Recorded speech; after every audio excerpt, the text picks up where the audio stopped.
내 개인 병원에 들어섰을 때 나는 남편과 시어머니가 구매자들과 함께 내 사업을 10억에 팔아넘기는 것에 대해 논의하는 것을 목격했다. 여동생 아파트 사주고 어머니 노후 자금으로 써야지. 남편이 말했다. 내 손은 이미 그가 잊고 있던 한 사람의 번호를 누르고 있었다. 복도에서부터 그들의 목소리가 들렸다. 작지만 확신의 참 목소리였다. 도시의 저녁 어스름이 내리고 있었고 나는 잊어버린 서류를 챙기러 병원으로 돌아온 참이었다. 내 남편 김민주는 돈이나 축구 이야기를 할 때만 나오는 특유의 흥분된 목소리로 말하고 있었다. 그 사실이 나를 불안하게 만들었다.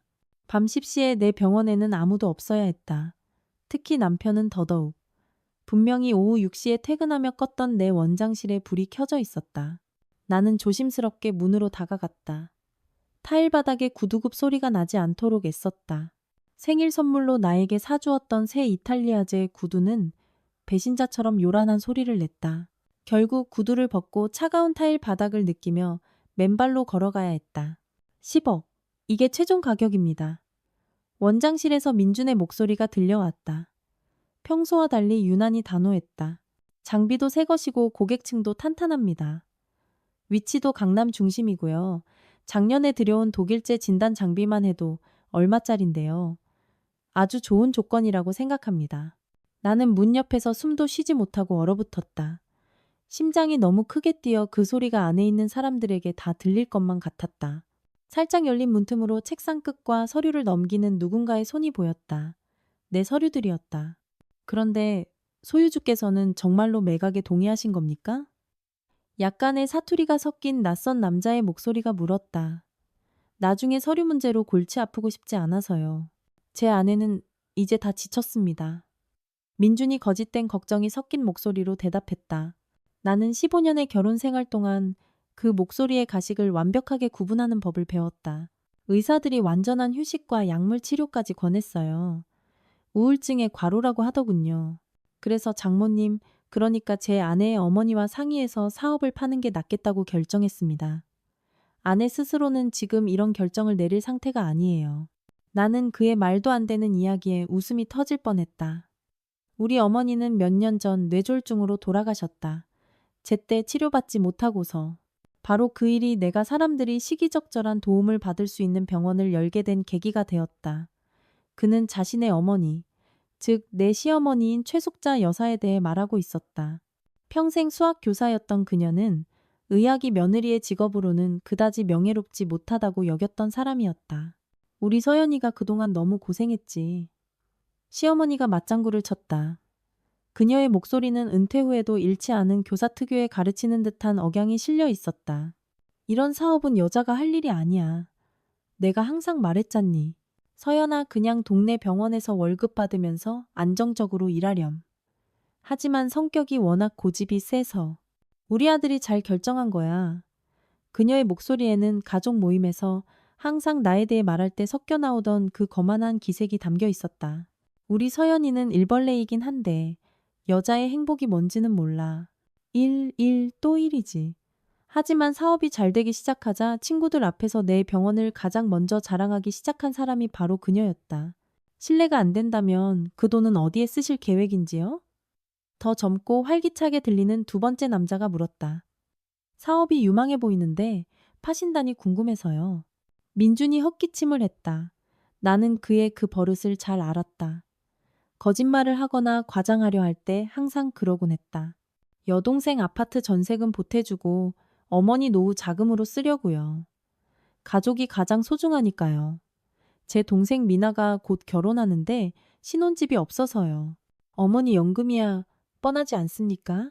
요즘 교사연금이 얼마나 박한지 아시잖아요. 피가 얼굴로 쏠리는 것을 느꼈다. 그들은 내 병원의 매각에 대해 이야기하고 있었다. 내가 수년간 온 힘을 다해 벽돌 하나하나 쌓아 올린 내 자식 같은 병원. 동네 병원에서 투잡을 뛰며 새 옷 한 벌, 휴가 한 번 제대로 못 가고 모든 것을 아껴가며 돈을 모아 세운 바로 그 병원을 그들이 허튼 짓, 아줌마의 판타지라며 비웃었던 바로 그 꿈을 이제 사업이 안정적인 수입을 가져오자 그들은 내 등 뒤에서 내 허락도 없이 그것을 팔아넘기려 하고 있었다. 민준의 여동생 미나는 언제나 응석받이었다. 27살인 그녀는 여러 번의 연애와 수많은 직장을 거쳤다. 지금의 남자친구는 오빠가 대준 돈으로 다니던 비싼 피트니스 클럽에서 만났다. 그리고 평생 아이들에게 정밀한 과학을 가르쳤던 최 여사님은 정작 자신의 예산을 정밀하게 계산하는 법은 배우지 못했다. 그녀는 언제나 돈이 부족했다. 나는 소리를 내지 않으려 애쓰며 휴대폰을 꺼냈다. 내 손은 민준이 완전히 잊어버린 듯한 번호를 누르고 있었다. 예전에 내가 병원 서류를 준비할 때 도와주었던 세무사 사무실에 실력 있는 세무사 친구였다. 은행들이 사업 경험 없는 여자에게 대출을 거부할 때 그가 나를 도와주었다. 그리고 그는 모든 재정 문제는 특히 신중하게 접근해야 한다고 늘 말했었다. 5년 전, 민주는 나에게 한마디 말도 없이 할부로 BMW를 샀다. 그때 우리는 그 할부금을 갚기 위해 허리띠를 졸라매야 했다. 나는 그가 교훈을 얻었으리라 생각했다. 하지만 최근 이상한 점들이 눈에 띄기 시작했다. 회사 경품 추첨에서 탔다는 비싼 새시계, 동료들과의 잦은 고급 레스토랑에서의 저녁 식사, 밤에 걸려오는 이상한 전화들. 그는 야근이 잦아졌고 술 냄새를 풍기며 집에 돌아왔다. 나는 외도를 의심했지만 현실은 그보다 더 끔찍했다. 내 남편은 내가 내 손과 머리로 직접 만든 유일한 것을 팔아치우기로 결심한 것이었다. 하지만 통화 버튼을 누르기 직전 잠재적 구매자 중 한 명의 질문에 나는 멈칫했다. 직원들은 그대로 남는 건가요? 저희는 팀을 유지하는 게 중요해서요. 특히 피부관리사 선생님은 예약이 한 달치나 밀려 있다고 들었습니다. 물론이죠. 저희가 짐승도 아니고요. 민준이 씩 웃었다. 나는 그의 그거만 하고 자기 만족적인 미소를 너무나 잘 알았다. 직원들은 실력 있고 검증된 사람들입니다. 모든 서류 허가증 다 완벽하고요. 제 아내가 지치긴 했어도 사업은 똑 부러지게 했습니다. 고정 고객도 많고 월 순수익도 상당합니다. 1년이면 꽤 큰 수익이죠. 그러니 10억에 사시면 1년 반에서 2년 안에 투자금 회수하실 겁니다. 나는 내 사업에 전혀 관심 없던 민준이 갑자기 모든 수치를 외우고 있다는 사실에 씁쓸함을 느꼈다. 내가 밤 십시에 지치지만 행복하게 집에 돌아왔을 때 그는 내 하루가 어땠는지 묻지도 않았다. 그런데 지금 그는 남들에게 내 성과를 신나게 떠벌리고 있었다. 자기가 가로챌 성과를. 그것이 마지막 한 방울이었다. 나는 허리를 꼿꼿이 펴고 어깨를 활짝 편 뒤 문을 밀었다. 문이 예상치 못한 굉음과 함께 활짝 열렸다.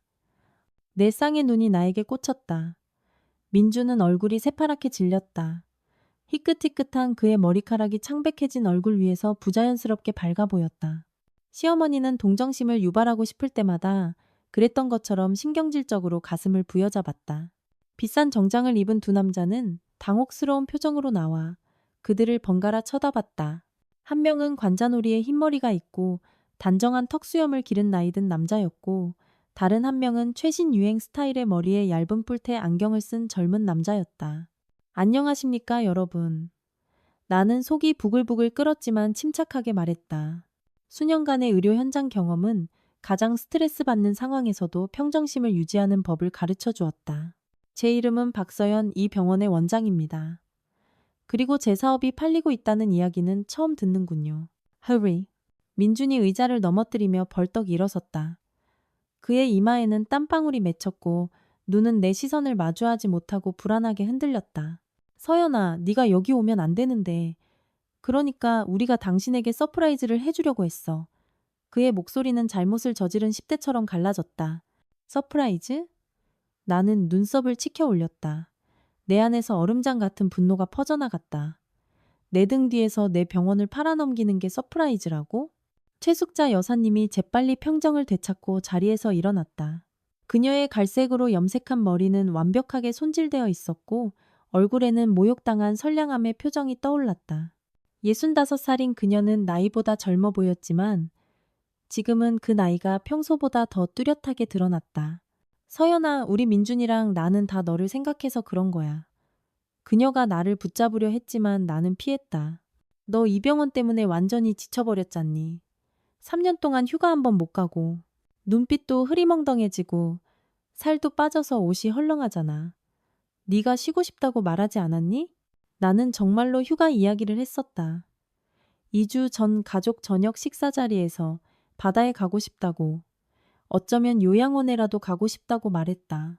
그때 시어머니는 나를 지지했다. 물론이지, 서연아. 넌 쉬어야 해. 나는 그녀가 말한 휴식이 내 인생의 전부인 사업을 파는 것을 의미하리라고는 생각지 못했다. 구매자들이 서로 눈짓하는 것을 보았다. 그들 중 한 명이 조심스럽게 책상 위에서 서류들을 챙겼다. 내가 금고에 보관하던 바로 그 서류들이었다. 법인 설립 서류, 재무 보고서, 장비 목록. 민준이 어떻게 저것들을 손에 넣었을까? 설마 예비 열쇠를 가지고 있었던 걸까? 여러분, 오해를 일으켜 죄송합니다. 나는 남자들에게 최대한 전문가답고 절제된 목소리로 말했다. 하지만 제 병원은 매물로 나온 적이 없으며 앞으로도 그럴 일은 없을 겁니다. 저희는 이만 가봐야겠습니다. 나이든 남자가 일어나 재킷 단추를 채우며 말했다. 대개 남편분께서 정확히 말씀하셨듯이 가족 문제는 신성한 것이니까요. 그의 젊은 동료는 서둘러 서류 가방을 챙기며 고개를 끄덕였다. 그들은 가족 스캔들의 중심에 서게 된 것이 무척 어색해 보였다. 죄송했습니다. 젊은 남자가 덧붙였고 그들은 서둘러 출구로 향했다. 잠깐만요. 문가에선 그들을 내가 멈춰 세웠다. 누가 여러분을 소개했는지 여쭤봐도 될까요?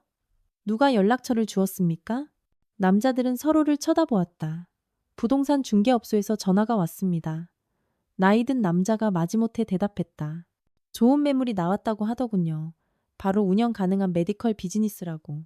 그렇다면 민주는 벌써 부동산 중개인들과 접촉한 것이었다. 그는 얼마나 오랫동안 이 거래를 계획했을까? 일주일? 한 달?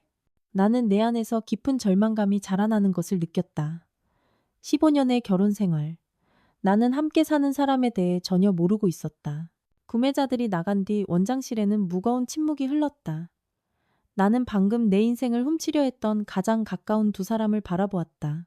내가 그의 모든 도전을 지지했던 남편과 완벽한 며느리가 되기 위해 한 번도 거역한 적 없었던 시어머니. 민준이 신경질적으로 입술을 핥았고 최 여사님은 과시적으로 가슴에 손을 얹었다. 연극이 시작되고 있었다. 우리 앉아서 얘기할까?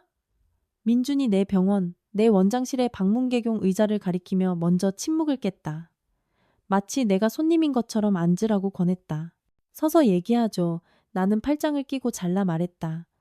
여기서 무슨 일이 벌어지고 있었는지 설명해 주시길 바랍니다. 시어머니가 깊은 한숨을 쉬며 의자에 앉았다. 온몸으로 심장이 곧 멎을 것 같다는 연기를 했다. 그 수법은 어릴 때부터 민준에게는 통했지만 나에게는 오래전에 효력을 잃었다. 동네 병원에서 일하는 동안 진짜 심장마비를 수없이 보았고 그것이 어떤 모습인지 잘 알았다. 서연아, 우리 민준이랑 나는 다 널 위해서 그런 거야. 그녀는 아마도 문제아 학생들을 꾸짖을 때 썼을 법한 톤으로 시작했다. 네가 요즘 제정신이 아니잖니. 밤낮으로 일하고 집에 와서는 잠만 자고. 이게 무슨 가족 생활이니? 우리가 걱정돼서 그런 거야. 민준이 고개를 끄덕이며 말을 받았다. 당신 병원 개원한 이후로 휴가 한 번 못 갔잖아. 의사가 당신한테 과로라고 했던 거 기억나? 그래서 엄마랑 내가 생각했지. 병원을 팔고 좋은 요양원에 보내주고 남는 돈으로는 투자를 하는 거지. 내가 씁쓸하게 웃었다. 투자. 민준의 어휘에 새로 추가된 단어였다. 이전에는 더 간단하게 말했다. 쓰자, 사자, 대출받자. 그래서 어떤 투자를 계획하셨는데요? 나는 내 안에서 차가운 분노가 타오르는 것을 느끼며 물었다. 미나 아파트 사주고, 당신 어머니 노후자금 챙겨드리고, 그럼 당신 자신에게는 그 10억에서 뭐가 떨어지는데요? 민주는 내 눈을 마주치지 못하고 발을 동동 굴렀다. 40살 먹은 남자가 컨닝하다 걸린 초등학생처럼 행동했다. 나는 그와 처음 만났을 때를 떠올렸다. 젊은 인턴과 야망 있는 중견 관리자. 그는 그렇게 목표 지향적이고 믿음직스러워 보였다. 언제부터 변한 걸까? 아니면 그는 원래 이런 사람이었는데 내가 애써 외면했던 걸까? 말 돌리지 마라, 서연아. 시어머니가 끼어들었다. 우리 민준이는 가족을 챙기는 거야. 누군가는 미래를 생각해야지. 미나가 임신했어. 그 애랑 남편이랑 살 곳이 필요하잖아. 요즘 아파트 값이 얼마나 비싼지 아니? 변두리 작은 아파트도 엄청나게 비싸. 거기서 애랑 어떻게 살아? 나는 그녀의 말을 끊었다. 물론이죠. 당신 딸의 주거 문제를 해결하는데 제 병원만큼 적합한 자금줄은 없겠죠. 제가 3년의 인생을 바친 당신들 중 누구도 믿어주지 않았던 바로 그 병원이요. 서연아, 우린 믿었어. 민준이 시작했지만 내가 말을 잘랐다. 믿었다고요? 서연아, 그게 왜 필요해? 그냥 동네 병원에서 안정적인 월급이나 받아. 사업은 여자가 할 일이 아니야. 누가 그랬죠? 나는 시어머니 쪽으로 몸을 돌렸다. 두 분 다 제 아이디어를 비웃으셨잖아요. 이제 사업이 잘 되니까 그 결과를 가로채려고 하시는 거고요. 최 여사님은 입술을 굳게 다물었다. 그녀의 눈에 수치심과 비슷한 것이 스쳤지만 이내 습관적인 모욕당한 선량함의 표정으로 바뀌었다. 나는 항상 똑똑한 여자는 경력보다 가정을 돌봐야 한다고 말했어. 그녀가 또렷하게 말했다. 내 자신을 좀 봐. 38인데 아직 애도 없잖아. 내 친구들은 다 손주들 데리고 주말 농장에서 쉬는데 너는 아직도 환자들하고 씨름하고 있고. 그것은 급소를 찌르는 공격이었다. 우리 부부에게 아이 문제는 아픈 주제였다. 우리는 몇 년간 노력했지만 잘 되지 않았다. 검사 결과 문제는 그에게 있었다. 정자 활동성이 낮았다.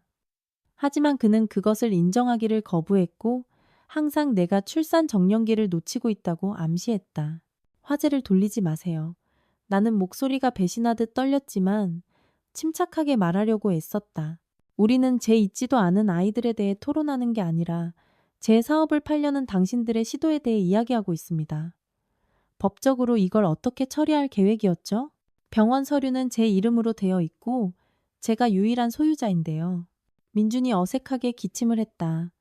그리고 나는 깨달았다. 그들이 뭔가를 꾸몄다는 것을. 내가 모르는 무언가를. 나한테 위임장이 있어. 그가 조용히 말했다. 기억나? 작년에 당신 독감으로 누워있을 때 장비 공급 업체랑 계약서에 서명해야 했잖아. 당신이 나한테 당신 이름으로 업무를 처리하라고 위임장을 줬잖아. 기억이 났다. 고열 독일에서 진단 장비를 들여오는 긴급한 계약. 나는 내용을 제대로 읽지도 않고 서류에 서명했다. 남편을 믿었다. 얼마나 순진했던가. 그 위임장은 특정 거래에 대한 것이었어요. 나는 고개를 저었다. 그걸로 병원을 팔 권리는 없어요. 실은 민주는 머뭇거리다가 결심한 듯 말을 이었다. 그건 3년짜리 포괄적 위임장이었어. 재산 처분권까지 포함해서. 마치 냉수마찰을 당한 것 같았다. 포괄적 위임장? 그럴 리가. 나는 절대 그런 것에 서명하지 않았을 것이다. 하지만 만약 고열 속에서 서류가 바뀐 것을 눈치채지 못했다면? 만약 내가 정말로 서명해서는 안 될 것에 서명했다면? 민주는 내 당황한 모습을 보고 기운을 차렸다. 서연아, 이해해줘. 우린 널 생각한 거야. 넌 이 병원 때문에 완전히 너 자신을 몰아붙였잖아. 그리고 돈도 좋잖아, 10억. 내 빚도 갚고 미나도 도와주고 어머니 치료비도 보태고. 그는 말을 더듬었다. 실언을 했다는 것을 깨달았다. 무슨 빚, 민준 씨? 나는 남편을 똑바로 쳐다봤다. 우리는 내가 갚고 있는 주택담보대출 말고는 빚이 없잖아요. 시어머니가 아들에게 경고의 눈빛을 보냈지만 너무 늦었다. 나는 그의 얼굴에서 그가 덫에 걸렸다는 것을 알 수 있었다. 그냥 돈을 좀 빌렸어. 그가 중얼거렸다. 심각한 건 아니야. 갚을 거야. 얼마나? 나는 물러서지 않았다. 무언가 직감적으로 일이 생각보다 심각하다는 것을 말해주고 있었다. 민주는 눈을 내리깔고 침묵했다. 시어머니가 대답했다. 5억. 하지만 그건 일시적인 어려움일 뿐이야. 우리 민준이 곧 회사에서 승진할 거거든. 다 갚을 거야. 5억. 병원의 연간 수익과 맞먹는 금액이었다. 그리고 나는 그것에 대해 아무것도 몰랐다. 그 돈은 어디에 썼어요? 나는 속이 끓어올랐지만 평정을 유지하려 애썼다. 그렇게 큰 돈을 그냥 날려버릴 수는 없잖아요. 그가 나를 쳐다봤다. 그의 눈에는 수치심과 도전적인 태도가 뒤섞여 있었다. 투자했어. FX 마진 거래. 주식도 좀 하고 온라인 불법 토토도 좀 하고. 온라인 도박. 그것이었구나. 이상한 밤중의 전화. 신경질적인 태도. 그가 한 번도 말한 적 없는 새로운 친구들. 외도가 아니라 도박 중독이었다. 왜 진작 알아차리지 못했을까? 그리고 다 잃었군요. 그것은 질문이 아니라 단언이었다. 민준이 신경질적으로 머리를 헝클어뜨렸다. 대박 직전이었어. 조금만 더 하면 됐는데 그러다 주가가 폭락했고 만회하려고 돈을 더 빌려야 했어. 하지만 다 갚을게. 약속해. 우리는 아무것도 팔지 않을 겁니다. 나는 한 단어 한 단어 또박또박 말했다. 병원은 팔지 않아요. 끝. 시어머니가 손뼉을 쳤다. 서연아, 그럼 미나는 어떡하고? 애는? 걔네 살 곳도 없는데. 채권자들이 벌써 민준이한테 전화해서 협박하고 있단 말이야. 그녀는 극적인 속삭임으로 전환했다. 사채업자들이라고. 나는 죄책감을 느꼈다. 미나는 온갖 단점에도 불구하고 임신 중이었다. 태어날 아이는 부모의 무책임함에 죄가 없었다. 하지만 왜 그들의 문제 해결이 내 어깨에 놓여야 하는가? 왜 미나 스스로 아파트 살 돈을 벌 수 없죠? 내가 물었다. 27살이고 대학도 나왔고 남편도 충분히 일할 능력이 있잖아요. 시어머니는 내가 뭔가 부도덕한 제안이라도 한 것처럼 분개한 표정으로 나를 쳐다봤다. 미나는 임신 중이야. 스트레스 받으면 안 돼. 일하면 안 된다고. 그리고 걔 남편은 아직 자신을 찾는 중이야. 창의적인 영혼이라서 30살에 자신을 찾는 중이라 무직인 기둥서방에게 편리한 변명이었다. 나는 최 여사님이 왜 그렇게 병원 매각을 주장했는지 이해하기 시작했다. 그녀에게 그것은 모든 가족 문제를 한 방에 해결하는 방법이었다. 일하기 싫어하는 사람들의 안락한 삶을 보장하기 위해 제 인생의 사업을 희생할 생각은 없습니다. 나는 단호하게 말했다. 그리고 당신 민준 씨. 전문가를 찾아가는 게 좋을 거예요. 도박 중독은 질병이에요. 치료해야 합니다. 무슨 중독이야? 시어머니가 발끈했다. 우리 민준이는 그냥 일시적인 어려움을 겪는 것뿐이야. 남자들은 다들 그런 거 좀 하잖아. 그게 정상이야. 나는 대화가 막다른 골목에 다다랐다는 것을 깨달았다. 우리는 서로 다른 언어로 말하고 있었다. 그들에게 내 사업은 그저 돈줄, 그들의 문제를 해결할 수단이었다. 나에게는 인생의 사업, 자아실현의 방법, 사람들을 돕는 길이었다. 피곤하네요. 나는 갑작스러운 공허함을 느끼며 말했다. 이 이야기는 내일 계속하죠. 지금은 두 분 다 나가주셨으면 좋겠어요. 하지만 서연아, 민준이 시작했다. 나가세요. 내가 반복했다. 혼자서 모든 걸 생각해봐야겠어요. 최 여사님은 모욕당한 위험의 표정을 지으며 일어섰다. 가자, 민준아. 내 아내는 지금 이성적인 결정을 내릴 상태가 아닌 것 같구나. 그녀는 나를 향해 돌아섰다. 내일이면 정신 차리고 가족이 사업보다 중요하다는 걸 깨닫길 바란다. I know. 그들이 떠난 후 나는 문을 잠그고 무기력하게 의자에 주저앉았다. 내 세상이 무너지고 있었다. 15년의 결혼 생활. 나는 함께 살았던 사람에 대해 전혀 몰랐다. 그는 나에게 거짓말을 하고 내 등 뒤에서 대출을 받고 내 사업을 팔 계획을 세웠다. 내가 그에 대해 또 무엇을 모르는 걸까? 나는 휴대폰을 꺼내 대학 시절부터 가장 친한 친구인 지혜의 번호를 눌렀다.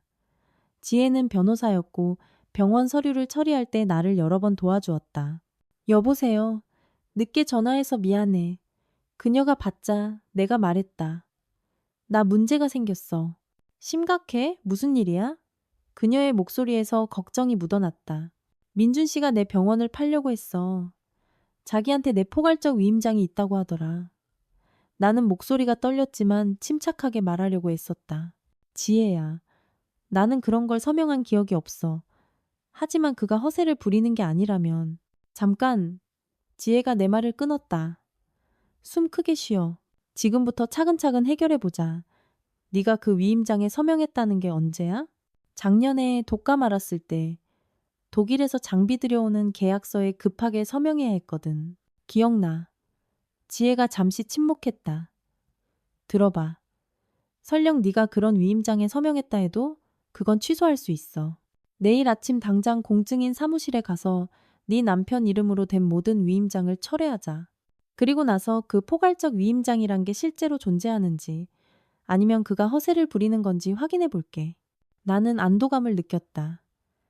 지혜는 언제나 실질적인 해결책을 찾아냈다. 고마워. 나는 숨을 내쉬었다. 네가 없었으면 어쩔 뻔했어. 친구 좋다는 게 뭐겠어. 그녀가 대답했다. 그리고 이제 가장 중요한 거. 너 지금 어디야? 병원에 혼자 있어. 늦었어. 우리 집으로 와. 오늘 밤은 우리 집에서. 자, 지금 집에 돌아가는 건 좋지 않아. 아으. 나는 지금쯤 민준이 그의 어머니에게 해명하고 있을 우리 아파트를 생각했다. 그와 한 침대에 누워 아무 일 없는 척 해야 한다는 것을 생각했다. 아니, 나는 그럴 준비가 되어 있지 않았다. 고마워, 지혜야. 갈게. 전화를 끊고 나는 금고를 열어 모든 중요 서류를 꺼냈다. 법인 설립 서류, 재무 보고서, 공급 업체와의 계약서 등 민준이 병원을 파는 데 필요할 만한 모든 것을 서류 가방에 그것들을 챙겨 넣고 나는 다시 한번 원장실을 둘러보았다. 이 사무실에서 나는 수많은 시간을 보냈다. 환자를 진료하고 공급업체와 통화하고 사업 발전을 계획했다. 이곳에는 나의 꿈, 나의 성취, 나의 자유가 있었다. 그리고 나는 이 모든 것을 그 어떤 돈과도 바꿀 생각이 없었다. 지혜의 아파트는 아늑함과 갓 내린 커피 향기로 나를 맞았다. 늦은 시간임에도 불구하고 내 친구는 차분하고 활기차 보였다. 검은 머리는 대충 묶었고 얼굴에는 화장기 하나 없었지만 눈은 결의에 차빛나고 있었다. 지혜는 위기 상황에서 항상 정신을 바짝 차리는 법을 알았다. 자세히 말해봐. 그녀는 나를 부엌 식탁에 앉히고 진한 커피 한 잔을 내 앞에 놓으며 말했다. 처음부터 나는 모든 것을 털어놓았다. 구매자들과의 비밀스러운 만남, 민준의 빚, 위임장 가능성, 그리고 미나의 임신까지 지혜는 끼어들지 않고 들었다. 가끔 미간을 찌푸리거나 메모장에 무언가를 적을 뿐이었다. 내가 말을 마치자 그녀는 생각에 잠겨 펜으로 식탁을 두드렸다. 들어봐. 만약 네가 포괄적 위임장에 서명했다면 내가 알았을 거야. 그녀가 마침내 말했다. 내가 독일 장비 서류 처리하는 거 도와줬잖아. 그건 특정 계약서 서명에 대한 단순 위임장이었고 기간과 권한도 제한적이었어. 확실해? 나는 희망을 품고 물었다. 99% 확신해. 하지만 내일 확인해보자. 아침 일찍 우리 병원 서류를 다 처리해준 공증인한테 가보는 거야. 그가 모든 걸 명확하게 해줄 거야. 그리고 만약을 대비해서 네 남편 이름으로 발행된 모든 위임장을 철회하는 절차를 밟자. 나는 고개를 끄덕였다. 행동 계획이 생기자 마음이 조금 놓였다. 그 다음은 어떡하지, 지혜야? 내가 조용히 물었다. 병원은 어떻게든 지켜낼 거야. 그런데 민준 씨랑은? 우리 결혼 생활은? 지혜는 한숨을 쉬고 내 손을 덮었다. 그건 너만이 결정할 수 있어, 서연아. 하지만 솔직히 말하면 너희 결혼은 이미 구제불능인 것 같아. 이건 빚이나 병원 매각 시도 때문이 아니야. 이건 배신, 신뢰의 문제야. 그는 내 등 뒤에서 행동했고 자기 어머니와 여동생의 이익을 내 것보다 우선시했어. 네가 다시 그를 믿을 수 있을까? 나는 생각에 잠겼다. 15년의 세월, 무슬요트의 이 바데니아, 성공과 실패, 함께 세운 계획, 힘든 시기의 지지, 그리고 이렇게 모든 것이 돈 때문에 끝나다니. 가장 화나는 게 뭔지 알아? 목구멍에 무언가 차오르는 것을 느끼며 내가 말했다. 만약 그들이 그냥 와서 부탁했다면 나는 미나를 도와줬을 거야. 아파트 계약금을 내주거나 어쩌면 인테리어 비용까지도. 하지만 그들은 내 모든 것을 빼앗는 게 더 쉽다고 생각했어. 문제는 미나가 아니야. 지혜가 고개를 저었다. 문제는 민준이와 그의 빚이야. 여동생 아파트와 어머니 노후 자금은 그냥 핑계일 뿐이야.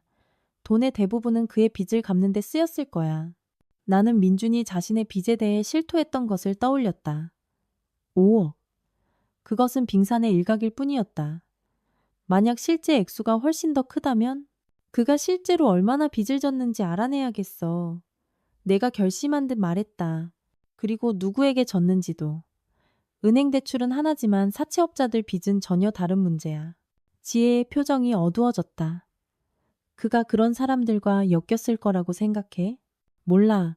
어제까지만 해도 나는 내 남편을 안다고 확신했어. 나는 무력하게 두 손을 펼쳤다. 그는 온라인 도박을 했어. 지혜야. 그게 그를 어디까지 끌고 갔을지 누가 알겠어. 우리는 생각에 잠긴 채 침묵 속에서 커피를 마저 마셨다. 창밖은 이미 깊은 밤이었지만 잠은 오지 않았다. 생각은 오직 하나, 나와 내 사업을 어떻게 지킬 것인가에 맴돌았다. 자러 가. 지혜가 마침내 빈 컵을 치우며 말했다. 내일은 힘든 날이 될 거야. 나는 서류 좀 더 보고 있을게. 아침은 민준의 전화로 시작되었다. 나는 통화를 거절하고 휴대폰을 껐다. 지금 그와 이야기할 준비가 되어 있지 않았다. 오전 9시. 지혜와 나는 이미 공증인 사무실에 있었다. 단정하게 깎은 흰 수염의 노신사는 우리의 이야기를 귀에 깊게 들었다. 때때로 미간을 찌푸리거나 고개를 젓기도 했다. 자, 차근차근 봅시다. 그가 안경을 쓰고 컴퓨터의 데이터베이스를 열며 말했다. 박서연 씨 명의로 발급된 모든 위임장을 확인해 보겠습니다. 몇 분간 그는 화면을 들여다보았다. 그러고는 의자 등받이에 기대어 안경을 벗었다. 최근 3년간 2건의 위임장을 발급하셨습니다. 첫 번째는 이지혜 변호사님 명의로 병원 설립 시 등기소에서 귀하의 이익을 대변할 권한을 부여한 것입니다. 2년 전에 만료되었습니다. 나는 고개를 끄덕였다. 그것은 사업을 시작할 때의 표준 절차였다. 지혜가 서류 작업을 도와주었었다. 두 번째는 남편 김민준 씨 명의로 진단 장비 공급을 위한 매드테크 임포트 사와의 계약서에 서명할 권한을 부여한 것입니다. 6개월 전에 만료되었습니다. 나는 안도의 한숨을 내쉬었다. 그렇다면 포괄적 위임장 같은 건 존재하지 않는다는 거네요? 존재하지 않습니다. 공증인이 확인해 주었다. 적어도 공식 등기부에는 그런 기록이 없습니다. 그리고 제가 그런 걸 처리한 적도 확실히 없고요. 지혜가 승리의 주먹을 쥐었다. 그럴 줄 알았어. 허세를 부린 거야. 널 겁주려고. 공증인은 다시 안경을 쓰고 안경 너머로 나를 바라보았다. 그럼에도 불구하고 완전한 확신을 위해 남편분 명의로 발급된 모든 위임장을 공식적으로 철회하고 등기소에 통지하는 것을 권장합니다. 그렇게 하면 법적으로 보호받으실 수 있습니다. 우리는 필요한 모든 서류를 작성했다. 공증인 사무실을 나오면서 나는 더 자신감을 느꼈다. 적어도 법적인 측면에서는 내 병원이 보호되었다. 민주는 아무리 원해도 병원을 팔 수 없었다. 이제 병원으로 갈까? 지혜가 차에 타면서 물었다. 나는 시계를 보았다. 10시 30분. 이 시간이면 보통 환자 진료가 시작될 시간이었다. 직원들에게 알려주고 모든 비밀번호와 출입코드를 바꿔야 해. 가는 길에 나는 휴대폰을 켰다. 민준에게서 온 부재중 전화 15통, 시어머니에게서 온 3통, 그리고 모르는 번호로 온 1통. 읽지 않은 메시지도 수십 개였다. 전화가 다시 울렸다. 민준이었다. 그와 통화하지 않을래? 지혜가 도로에서 눈을 떼지 않고 물었다. 지금은 아니야. 나는 통화를 거절했다. 먼저 병원 일을 정리하고 싶어. 사업을 안전하게. 맞아. 친구가 고개를 끄덕였다. 감정이 좀 가라앉았을 때 이야기하는 게 좋아. 그래야 신중한 결정을 내릴 수 있지. 병원은 평소처럼 분주했다. 간호사 한 명이 환자 차트를 정리하고 있었고 안내 데스크의 직원은 어린아이를 데리고 온 젊은 엄마에게 무언가 열심히 설명하고 있었다. 복도에는 몇몇 사람들이 차례를 기다리고 있었다. 평범한 근무일이었다. 좋은 아침입니다, 원장님. 직원이 나를 보고 환하게 웃었다. 기다리고 있었습니다. 11시에 김 여사님 분석 결과 상담 예약 있으세요? 나는 시계를 흘끗 보았다. 11시 15분 전. 직원들과 급히 이야기해야 했지만 진료를 취소하고 싶지는 않았다. 병원은 어떤 상황에서도 운영되어야 했다. 직원분들 모두 10분만 휴게실로 모아주세요. 중요한 공지사항이 있습니다. 간호사들과 피부관리사, 다른 직원들이 모이는 동안 나는 김 여사님의 차트를 빠르게 훑어보며 그녀의 상태를 되새겼다. 갑상선 문제로 호르몬제 용량 조절이 필요한 노부인이었다. 동네 병원에서 오랫동안 적절한 치료법을 찾지 못해 우리 병원으로 오신 분이었다. 모두가 모이자 나는 서론 없이 시작했다. 여러분, 우리에게 어려운 상황이 생겼습니다. 어제 저는 제 남편이 제 허락 없이 병원을 팔려고 시도한 사실을 발견했습니다. 협상은 결렬되었지만 우리는 예방 조치를 취해야 합니다. 직원들의 얼굴에 놀라움과 불안감이 스쳤다. 개원 때부터 나와 함께 일해온 간호사 한 명이 고개를 저었다. 어떻게 그런 일이? 원장님, 저희는 원장님 남편분을 몇 번 뵙지도 못했는데요. 바로 그겁니다. 나는 침착하고 자신감 있게 말하려고 애썼다. 우리는 모든 출입 코드와 비밀번호를 변경할 겁니다. 여기에 있는 분들을 제외하고는 아무도 병원 시설과 컴퓨터 시스템에 접근해서는 안 됩니다. 나는 새로운 열쇠 카드와 비밀번호 시스템을 설명하고 나눠주었다. 그런 다음 안내 데스크 직원에게 보안업체에 연락해 특히 업무 시간 외 감시를 강화해달라고 요청했다. 그리고 한 가지 더, 내가 덧붙였다. 만약 제 남편이나 그의 어머니가 여기에 나타나면 즉시 저에게 알려주세요. 그들에게 어떤 서류도 넘겨주지 말고 재정 문제에 대해 논의하지 마세요. 환자분들께는요? 우리 피부관리사가 물었다. 그분들이 물어보시면 뭐라고 말해야 하나요? 사실대로요. 내가 대답했다. 병원은 평소대로 운영됩니다. 일정 변경이나 서비스 중단은 없습니다. 우리는 사람들을 돕기 위해 여기에 있고 어떤 상황에서도 그 일을 계속할 겁니다. 직원들이 흩어진 후 나는 컴퓨터에 앉아 병원과 관련된 모든 계정의 비밀번호를 변경하기 시작했다. 이메일, 은행 앱, 환자 관리 시스템 등. 그동안 지혜는 내 개인 서명 없이는 병원 계좌의 어떤 거래도 금지하는 공식 통지서를 은행에 보낼 준비를 하고 있었다. 원장실 문을 누군가 두드렸다. 안내 데스크 직원이었다. 원장님, 김 여사님 오셨습니다. 그리고 남편분께서 2번 전화하셨어요. 원장님 계신지 물어보시더라고요. 나는 시계를 보았다. 정확히 11시. 고맙습니다. 김 여사님 모셔오세요. 다음 1시간 동안 나는 그 환자에게 집중했다. 친절한 눈과 노동으로 거칠어진 손을 가진 노부인이었다.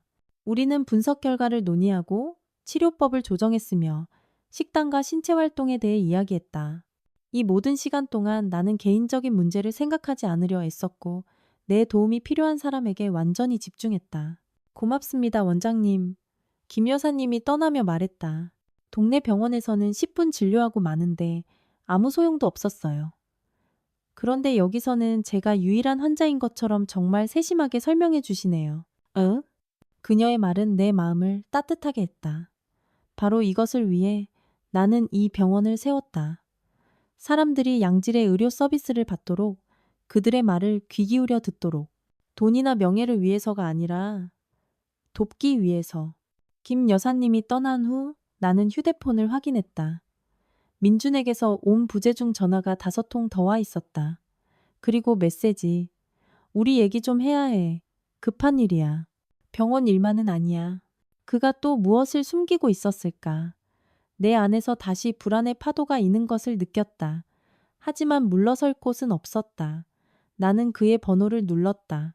민준 씨, 다음 환자까지 10분 남았어요. 말해요. 서연아, 우리 만나야 해. 그의 목소리는 긴장되어 있었다. 전화로 할 얘기가 아니야. 이건 병원 문제만이 아니야. 나한테, 우리한테 문제가 생겼어. 무슨 문제요? 나는 속이 차가워지는 것을 느끼며 물었다. 또 무슨 짓을 저지른 거예요? 그는 잠시 침묵했다. 그리고 조용히 말했다. 퇴근하고 집으로 와. 내가 다 설명할게. 저는 집에 안 갈 겁니다. 민준 씨? 나는 잘라 말했다. 이야기하고 싶으면 병원으로 와요. 저녁 6시, 진료 끝나고. 알았어. 그는 의외로 쉽게 포기했다. 6시에 갈게. 전화를 끊고 나는 한동안 창밖을 보며 꼼짝 않고 앉아 있었다. 유리창 너머로 도시공원의 일부가 보였다. 나무들, 벤치, 산책하는 사람들. 내 세상이 무너지고 있음에도 불구하고 제 갈 길을 가는 평범한 삶. 지혜가 서류 폴더를 들고 사무실로 들어왔다. 은행에 보낼 서류 다 준비했어. 그녀가 말했다. 같이 갈까 아니면 나 혼자 다녀올까? 점심 먹고 같이 가자. 내가 대답했다. 그 전까지 환자 3명 더 봐야 해. 그녀가 나를 유심히 쳐다봤다. 무슨 일 있어? 얼굴이 왜 그래? 민준 씨가 전화했어. 병원 말고도 다른 문제가 있다고 하네. 저녁에 만나자고. 지혜가 미간을 찌푸렸다. 이거 마음에 안 드네. 널 집으로 유인하려는 수작일지도 몰라.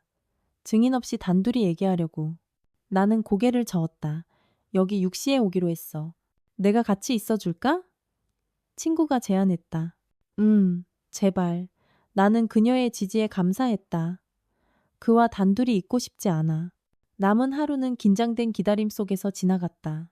나는 환자를 진료하고 전화를 받고 병원의 일상적인 업무를 처리했지만 생각은 계속해서 다가올 대화로 돌아갔다. 민준이 또 무엇을 숨기고 있을까? 어떤 문제들이 우리를 기다리고 있을까? 5시 반 마지막 환자가 떠났을 때 나는 안내 데스크 직원에게 부탁했다. 제 남편이 오면 바로 원장실로 안내해 주세요. 그리고 퇴근하셔도 됩니다. 저랑 이 변호사님이 문단속할게요. 정확히 6시 문을 두드리는 소리가 났다. 직원이 사무실을 들여다보았다. 원장님, 남편분 오셨습니다. 그리고 그녀가 머뭇거렸다. 그분과 함께 어떤 남자분이 계세요. 원장님께서 남편분만 오시라고 했다고 말씀드렸는데 그분이 꼭 같이 들어가야 한다고 주장하셔서요. 나는 지혜와 눈을 마주쳤다. 두 분 다 들어오시라고 하세요. 나는 또 다른 불쾌한 서프라이즈에 대비하며 말했다. 민준이 먼저 들어왔다. 수면 부족으로 붉어진 눈, 구겨진 셔츠. 어제부터 갈아입지 않은 것 같았다. 그의 뒤를 따라 키가 크고 다부진 체격의 40대 중반 남자가 들어왔다. 깔끔한 검은 정장. 짧게 깎은 머리카락에는 흰머리가 섞여 있었고 차가운 평가하는 듯한 눈빛과 웃음기 없는 얼굴은 즉시 나에게 불안감을 안겨주었다. 그는 비즈니스 파트너나 친구처럼 보이지 않았다. 오히려 힘으로 문제를 해결하는 데 익숙한 사람처럼 보였다. 지혜도 그것을 느꼈다. 나는 그녀가 언제라도 경찰을 부를 준비를 하며 슬쩍 휴대폰을 자기 쪽으로 당기는 것을 보았다. 안녕하십니까. 나는 심장이 미친 듯이 뛰었지만 침착하게 말하려고 애썼다. 민준 씨, 동행하신 분을 소개해주지 않으시겠어요? 남편이 신경질적으로 입술을 할고 동행자를 힐끗 쳐다봤다. 마치 지지를 구하는 것처럼. 이분은 강 실장님이야. 내가 이분께 빚이 있어. 낯선 남자가 나와 지혜에게 고개를 끄덕였지만 미소는 짓지 않았다. 그의 시선이 사무실을 훑으며 상황을 평가했다. 앉으세요. 나는 방문개경 의자를 가리켰다. 아무래도 금전적인 문제에 대해 이야기하게 될 것 같군요. 민주는 마치 사형 선고를 받은 사람처럼 의자에 주저앉았다. 강 실장은 옆에 앉아 완벽한 자세와 무표정한 얼굴을 유지했다. 서연아, 이건 네가 생각하는 것보다 훨씬 복잡해. 민준이 나를 보지 않고 어딘가 다른 곳을 보며 시작했다. 나는 은행에만 빚진 게 아니야. 다른 빚도 있었어. 나는 속이 차가워지는 것을 느꼈다. 다른 빚. 법원에 소송을 제기하지 않고 빚을 받아내는 사람들로부터의 비공식적인 대출. 얼마요? 내가 짧게 물었다. 강 실장이 처음으로 입을 열었다. 낮고 차분하며 약간 쉰 목소리였다. 이자를 포함해서 4억 7천만 원. 상환기일은 일주일 전에 지났습니다. 숨이 멎는 것 같았다. 거의 5억 원. 병원 가치의 3분의 1에 달하는 금액. 그리고 이것은 내가 어제 알게 된 공식적인 대출금과는 별개였다. 서연아, 나 정말 갚으려고 했어. 민주는 빠르고 횡설수설하며 말했다. 만회할 수 있을 거라고 생각했어. 거의 다 됐는데. 그러다 모든 게 엉망이 됐어.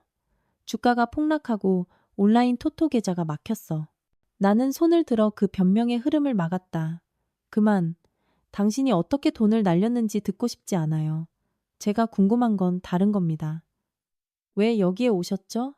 나는 강 실장을 똑바로 쳐다봤다. 저에게 무엇을 기대하십니까? 남자는 고개를 살짝 기울여 새로운 흥미를 가지고 나를 살폈다. 그의 시선에 존경과 비슷한 것이 스쳤다. 대개 남편분께서는 이 병원을 팔아 빚을 갚겠다고 약속했습니다. 그가 평탄한 어조로 말했다. 어제 거래가 성사될 예정이었지만 뭔가 잘못되었죠. 제 고객들이 인내심을 보여주었지만 그것도 무한하지는 않습니다. 이 병원은 제 남편이 아니라 제 소유입니다. 내가 또렷하게 말했다. 그는 이 병원을 팔 권리가 없었고 앞으로도 없을 겁니다. 강 실장이 눈썹을 살짝 치켜 올렸다. 대개 남편분께서는 다르게 주장하시던데요. 무슨 위임장 이야기도 하시던데. 존재하지 않는 위임장이죠? 지혜가 끼어들며 그에게 서류를 건넸다. 이것은 공증등기소의 공식적인 등본입니다. 박서연 원장님은 김민준 씨 명의로 포괄적 위임장을 발급한 적이 없습니다. 더욱이 오늘 이전에 발급된 모든 위임장을 공식적으로 철회했습니다. 강 실장은 서류를 훑어보고는 민준에게 시선을 돌렸다. 그 시선에는 너무나 차가운 경멸이 담겨 있어 내 남편은 의자에서 몸을 움츠렸다. 그렇다면 거짓말을 하신 거군요, 김민준 씨. 그가 단정했다. 좋지 않군요. 아주 좋지 않아요. 서연이를 설득할 수 있을 거라고 생각했어요. 민준이 중얼거렸다. 이 우연한 사고만 아니었으면 그녀도 동의했을 거예요. 분노의 파도가 나를 덮치는 것을 느꼈다. 우연한 사고? 내가 당신이 내 등 뒤에서 내 사업을 팔려는 계획을 알게 된 걸 우연한 사고라고 부르는 건가요? 강 실장이 손을 들어 진정을 요청했다. 가족 싸움은 제 관심사가 아닙니다. 저는 오직 빚 회수에만 관심이 있습니다. 기한은 지났고 돈은 반환되지 않았습니다. 어떻게 하실 겁니까? 김민준 씨? 남편은 도망갈 길을 찾는 것처럼 불안하게 주위를 둘러보았다. 나 차 팔고 그리고 저축해둔 것도 좀 있어.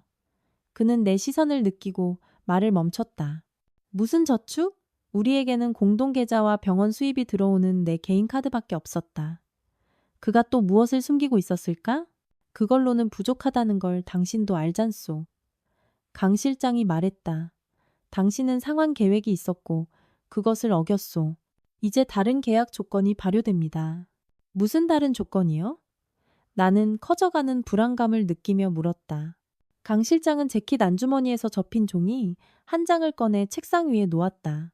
대개 남편분은 만약 지정된 기간 내에 대출금을 상환하지 못할 경우 채권자에게 부부 공동명의 재산에 대한 자신의 지분 소유권이 이전된다는 합의서에 서명했습니다. 나는 이미 전문가의 눈으로 문서를 살피고 있는 지혜를 보았다. 그녀의 얼굴은 읽을수록 점점 더 굳어졌다.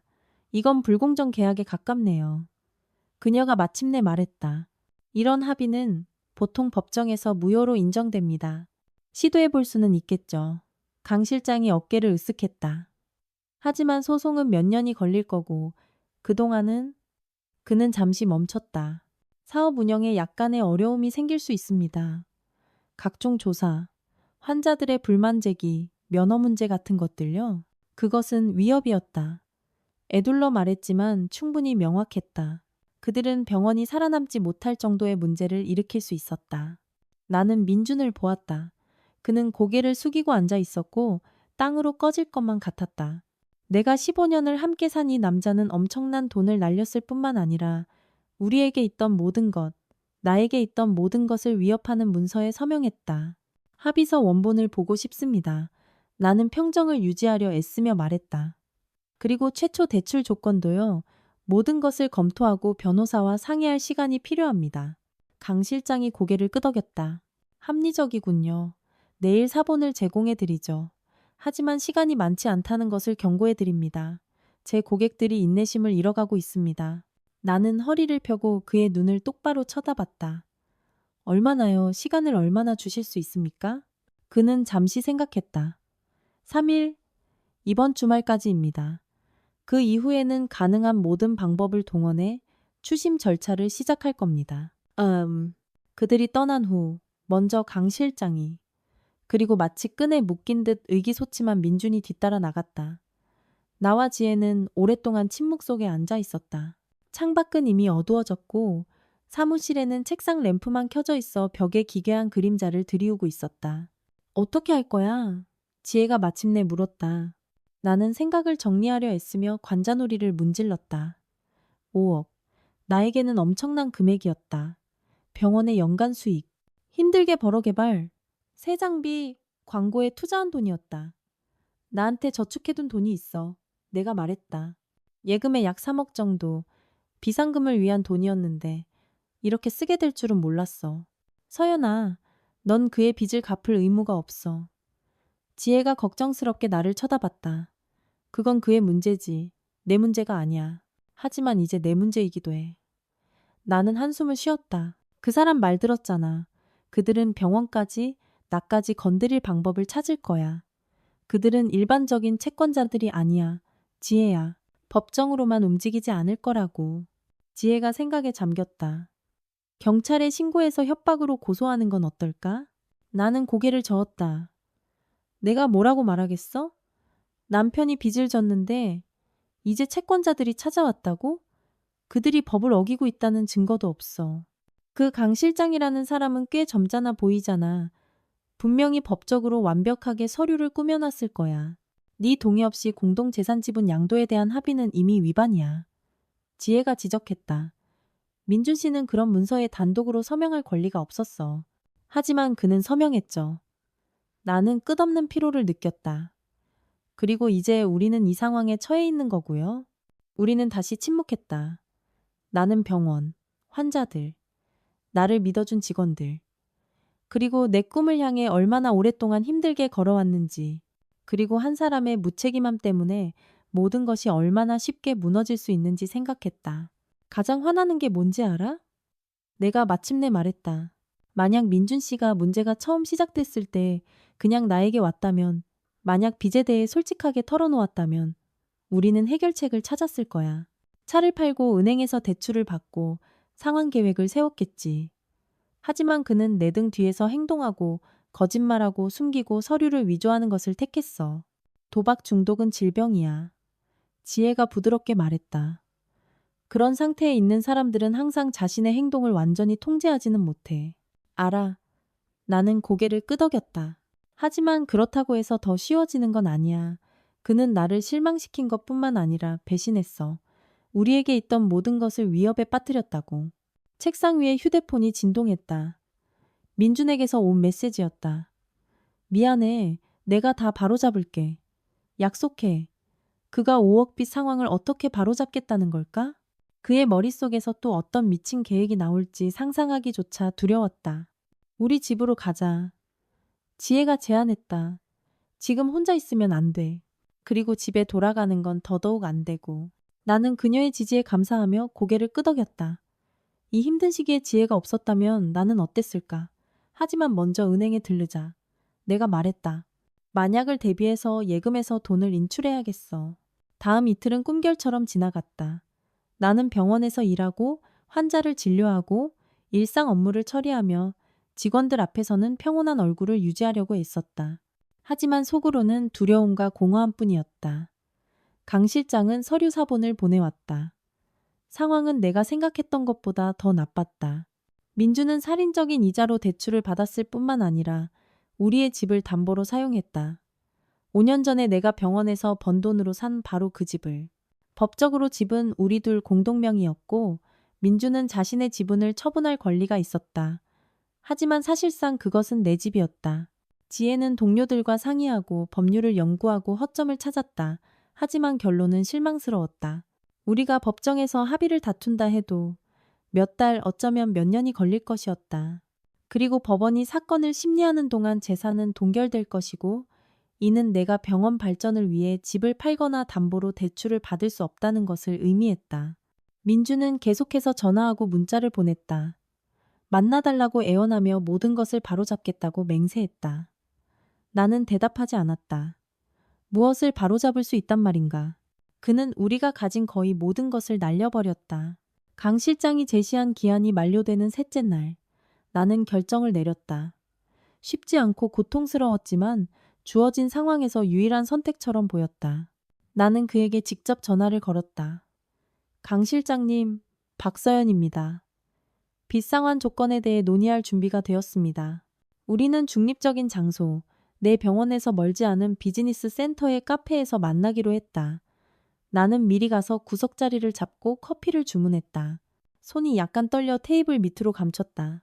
강 실장은 약속 시간에 정확히 나타났다. 단 1분도 빠르거나 늦지 않았다. 여전히 흠잡을 데 없는 정장 차림의 무표정한 얼굴이었다. 좋은 오후입니다. 박 원장님? 그가 내 맞은편에 앉았다. 현명한 결정을 내리셔서 다행입니다. 조건이 있습니다. 나는 목소리가 단호하게 들리도록 애쓰며 말했다. 저는 민준 씨의 빚을 갚을 준비가 되어 있습니다. 하지만 분할 상환으로요. 지금 3억, 나머지는 6개월 동안 균등 분할로 갚겠습니다. 강 실장은 나를 유심히 쳐다봤다. 제 고객들은 전액을 한 번에 받는 것을 선호합니다. 그건 불가능합니다. 나는 고개를 저었다. 3억이 제가 당장 동원할 수 있는 전부입니다. 나머지는 병원 수익으로만 갚을 수 있습니다. 그는 생각에 잠겨 손가락으로 테이블을 두드렸다. 좋습니다. 당신의 제안을 전달하겠습니다. 하지만 남은 금액에 대한 지불 보증이 필요합니다. 어떤 보증을 원하십니까? 담보요. 그가 망설임 없이 대답했다. 부동산, 귀중품, 주식, 지불 일정을 어길 경우 신속하게 현금화할 수 있는 무언가요? 나는 깊은 숨을 들이마셨다. 진실의 순간이 왔다. 저에게 집이 있습니다. 정확히는 집에 대한 제 지분이죠. 시가의 50%, 약 8억 원 정도 됩니다. 강 실장이 눈썹을 살짝 치켜 올렸다. 대개 남편분께서 이미 저희에게 처분하신 바로 그 집 말입니까? 네, 바로 그 집입니다. 나는 고개를 끄덕였다. 하지만 저는 깨끗한 거래를 제안합니다. 위협이나 회색지대 없이 법에 따른 공식적인 담보대출 계약을요. 그는 새로운 흥미를 가지고 나를 쳐다봤다. 왜 이러시는 겁니까, 박 원장님? 대개 남편분은 당신에게 아주 좋지 않게 행동했습니다. 이혼 소송을 하고 재산을 분할한 다음 그가 스스로 빚을 해결하도록 내버려 둘 수도 있었을 텐데요. 나는 생각에 잠겼다. 왜 내가 이러고 있을까? 민준에 대한 남은 사랑 때문일까? 이 사람들에 대한 두려움 때문일까? 아니면 그냥 그게 옳은 일이기 때문일까? 저는 그를 위해 이러는 게 아닙니다. 내가 마침내 말했다. 저 자신을 위해 이러는 겁니다. 병원을 지키기 위해서, 마음 편히 잠자기 위해서, 계속해서 뒤를 돌아보지 않기 위해서요. 그리고 나는 잠시 말을 고르며 침묵했다. 그리고 저는 빚은 갚아야 한다고 생각합니다. 비록 내가 만든 빚이 아닐지라도요. 강 실장은 내 대답이 만족스럽다는 듯 고개를 끄덕였다. 당신의 제안을 고객들에게 전달하겠습니다. 이런 조건이라면 동의할 거라고 생각합니다. 당신과 거래하는 것은 즐겁군요, 박 원장님. 당신은 믿을 수 있는 사람입니다. 그가 떠난 후 나는 오랫동안 창밖으로 지나가는 차들과 바쁘게 제 갈 길을 가는 사람들을 바라보며 앉아 있었다. 속은 텅 비어 있었고 이상한 안도감이 들었다. 나는 결정을 내렸다. 힘들고 희생적이지만 나 자신의 결정이었다. 아무도 나를 강요하거나 조종하지 않았다. 내가 스스로 선택했다. 1시간 후 강 실장에게서 전화가 왔다. 제 고객들이 당신의 조건에 동의했습니다. 내일 오전 10시 공증인 사무실에서 만나 서류를 작성합시다. 좋습니다. 내가 말했다. 그리고 한 가지 조건이 더 있습니다. 민준 씨는 우리 계약에 대해 알아서는 안 됩니다. 적어도 당분간은요. 말씀대로 하죠. 그의 목소리에서 존경심 같은 것이 느껴졌다. 내일 뵙겠습니다, 박 원장님. 저녁에 나는 민준과 함께 살던 아파트로 돌아갔다. 그는 이미 3일 동안 나타나지 않았다. 아마 어머니 댁에서 지내고 있을 것이다. 나는 천천히 방들을 돌아다니며 가장 필요한 짐을 챙겼다. 나는 이곳으로 돌아올 생각이 없었다. 적어도 당분간은. 침실 협탁 위에는 우리의 결혼 사진이 놓여 있었다. 젊고 행복한 얼굴들, 희망과 미래에 대한 계획으로 가득 찬. 나는 액자를 들고 민준의 얼굴을 손가락으로 쓸어보았다. 내가 한때 사랑에 빠졌던 그 야심차고 목표 지향적인 청년에게 무슨 일이 일어난 걸까? 언제 그는 가장 가까운 사람을 배신할 준비가 된 의지박약한 거짓말쟁이로 변해버렸을까? 전화가 울렸다. 화면에 시어머니의 번호가 떴다. 나는 잠시 생각하다가 받았다. 여보세요, 어머님. 드디어 받았구나. 그녀의 목소리는 붕괴에 차 있었다. 내가 3일 동안 전화했는데 어디서 뭘 하고 다니는 거니? 우리 민준이가 안절부절 못하고 있잖니. 바빴습니다. 나는 차분하게 대답했다. 어머님 아드님이 만든 문제를 해결하느라요. 무슨 문제? 그녀는 모르는 척했다. 그냥 평범한 부부 싸움이지. 남자들은 가끔 그런 거 하잖아. 그게 정상이야. 대출 좀 받았다고 뭘 그래. 5억입니다, 어머님. 내가 그녀의 말을 끊었다. 5억 원의 빚. 이건 그냥 대출 몇 번 받은 게 아니라 재앙입니다. 수화기 너머로 침묵이 흘렀다. 그러다 시어머니가 다른 톤으로 조용하고 당황한 목소리로 말했다. 오, 걔는 1억 5천이라고 했는데 세상에 민준아, 네가 무슨 짓을 한 거니? 수화기 너머로 어떤 소음과 목소리들이 들렸다. 그리고 민준의 목소리. 서연아, 서연아, 진짜야? 집에 돌아온 거야? 나 지금 갈게. 오지 마세요. 나는 단호하게 말했다. 잠깐 짐 챙기러 온 거예요. 짐을 챙긴다니 무슨 말이야? 그의 목소리에 공포가 섞여 있었다. 서연아, 우리 얘기해야 해. 내가 다 설명할게. 다 바로잡을게. 뭔가를 바로잡기엔 너무 늦었어요. 민준 씨. 목구멍에 무언가 차오르는 것을 느꼈다. 내일 당신 채권자들을 만날 거예요. 빚 상환에 대해 협상할 겁니다. 뭐? 안 돼, 서연아. 그러지 마. 그건 내 문제야. 내가 알아서. 당신이 알아서 뭐려? 나는 참지 못했다. 지금까지 해결했던 방식대로요? 숨고 속이고 내 병원을 팔려고 하면서? 아니요, 이제 됐어요. 이제부터는 제가 모든 걸 맡을 겁니다. 서연아, 제발. 그의 목소리가 떨렸다. 가지 마. 우리 다시 시작해보자. 함께. 나는 눈을 감았다. 뺨을 타고 눈물이 흐르는 것을 느꼈다. 안녕히 계세요, 민준 씨. 열쇠는 경비실에 맡겨둘게요. 나는 전화를 끊고 휴대폰 전원을 껐다. 그리고 다시 한번 결혼 사진을 보았다. 조심스럽게 액자에서 사진을 꺼내 주머니에 넣었다. 왜 그랬는지는 모르겠다.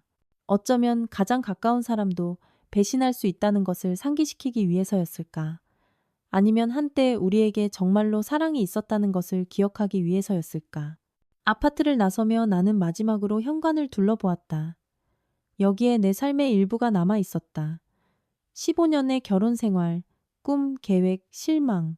하지만 앞에는 새로운 장이 펼쳐져 있었고 나는 그것을 시작할 준비가 되어 있었다. 1년 반 후, 우연히 남편과 시어머니가 내 병원을 팔아넘기려던 것을 목격한 그날 밤 이후로 1년 반이 흘렀다. 민준 없이, 그의 가족의 압박 없이, 내가 너무 많이 일하고 집에 소홀하다는 끊임없는 죄책감 없이 살아온 새로운 삶의 1년 반이었다. 내 병원은 살아남았을 뿐만 아니라 번창했다. 도시 북쪽에 개원한 두 번째 지점은 빠르게 고객 기반을 확보했고 몇 달 만에 수익을 내기 시작했다. 나는 직원을 늘리고 의사 2명을 더 고용했으며 새로운 장비를 구입했다. 이제 우리 병원은 일반 진료와 피부 미용 서비스뿐만 아니라 최신 장비를 갖춘 진단센터도 갖추게 되었다. 개인적인 삶도 안정되었다. 나는 본원에서 멀지 않은 곳에 작고 아늑한 아파트를 샀다. 민준과 함께 살던 집만큼 넓지는 않았지만 온전히 내 것이었다. 공동 소유도, 담보도, 과거의 유령도 없었다. 밝은 벽, 미니멀한 가구, 충분한 공기와 빛. 내가 보호받고 자유롭다고 느끼는 공간이었다.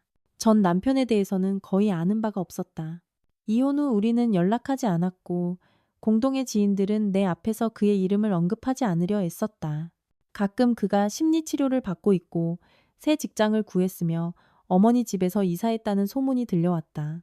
나는 그가 잘 되기를 바랐지만 과거로 돌아갈 생각은 없었다. 시어머니는 관계를 회복하려고 애썼다.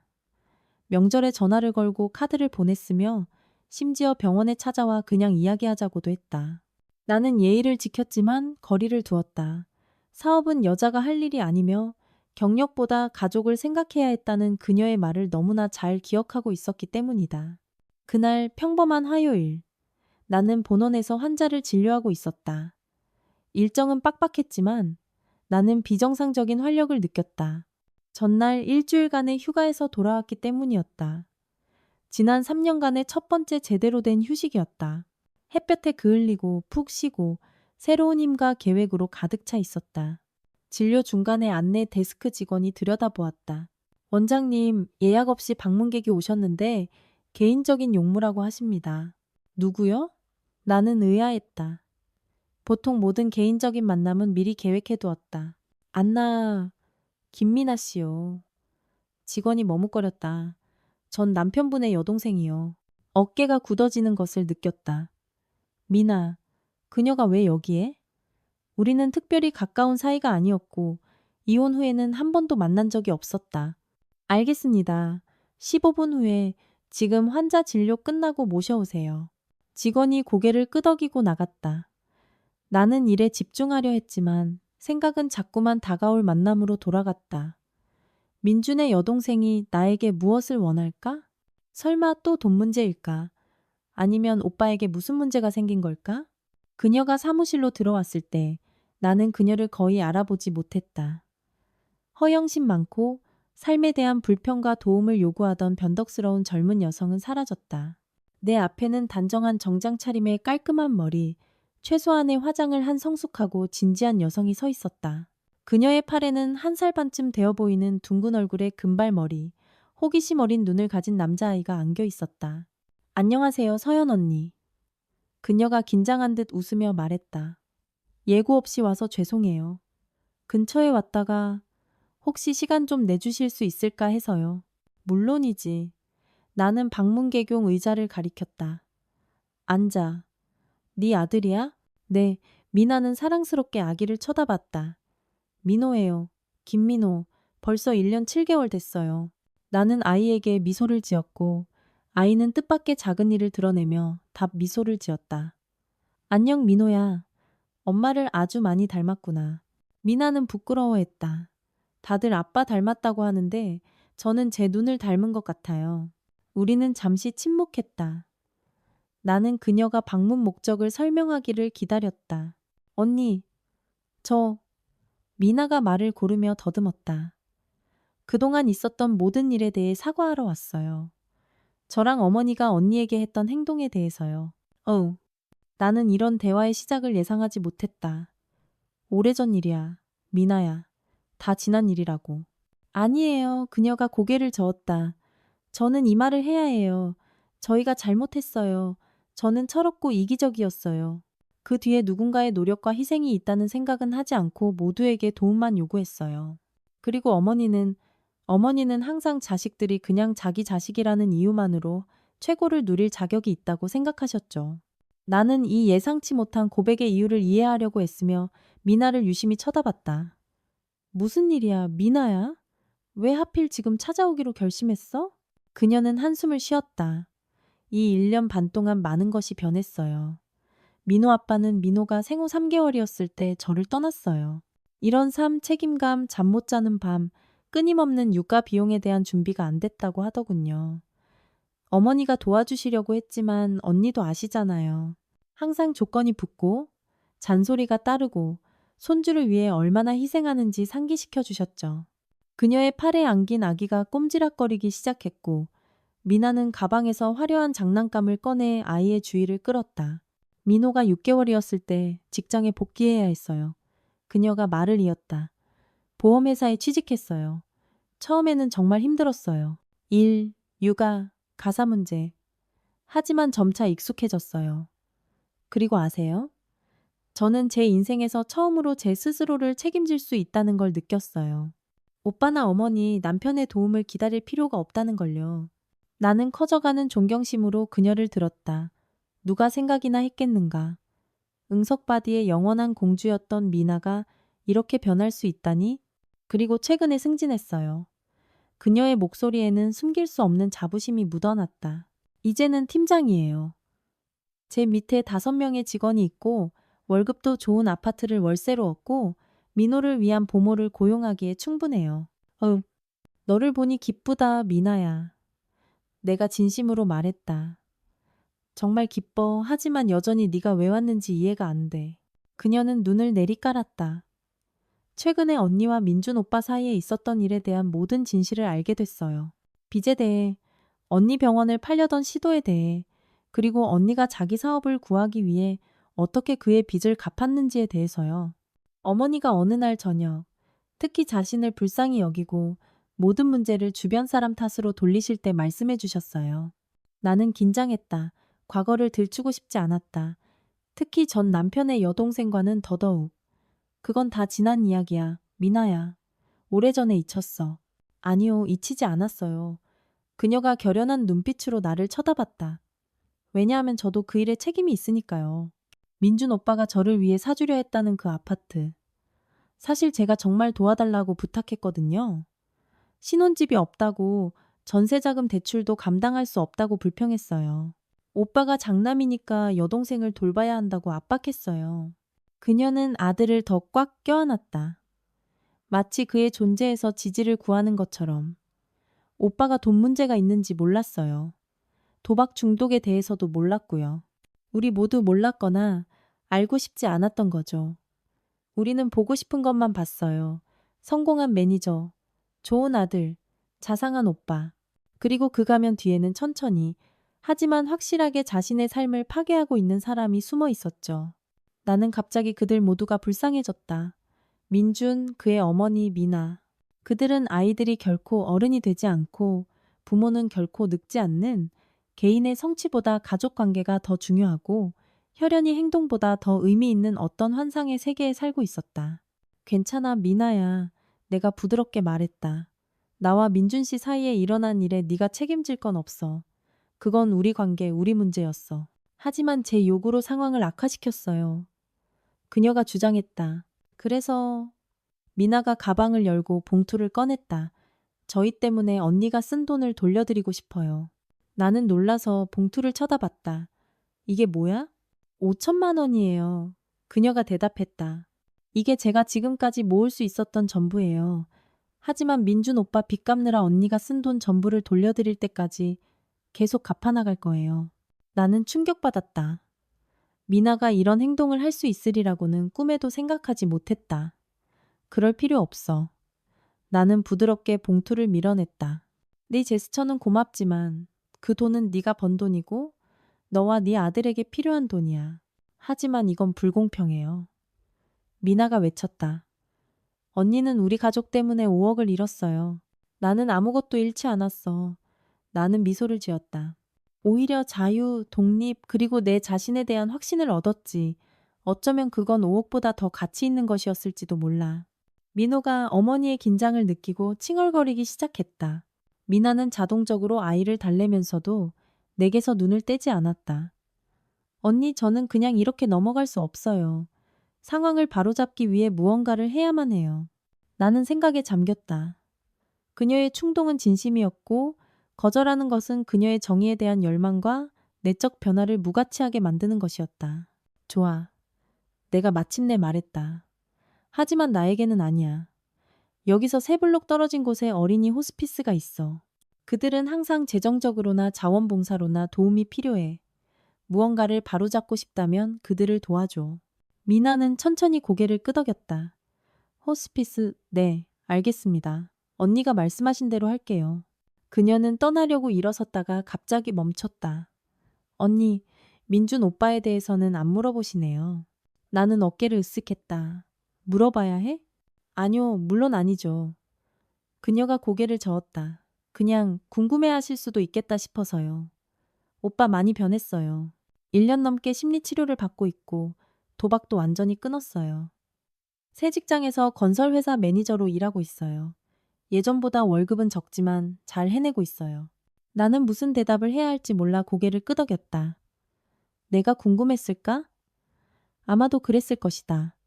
하지만 물어볼 정도는 아니었다. 오빠가 언니 얘기 자주 해요. 미나가 조용히 덧붙였다. 존경심과 후회를 담아서요. 언니가 진짜 사람이 어때야 하는지 가르쳐줬다고 말해요. 그에게 전해줘? 나는 말을 고르며 더듬었다. 그가 잘 지낸다니 기쁘다고? 그리고 그가 잘 되기를 바란다고 전해줘. 그녀와 아들이 떠난 후 나는 오랫동안 창밖을 보며 앉아 있었다.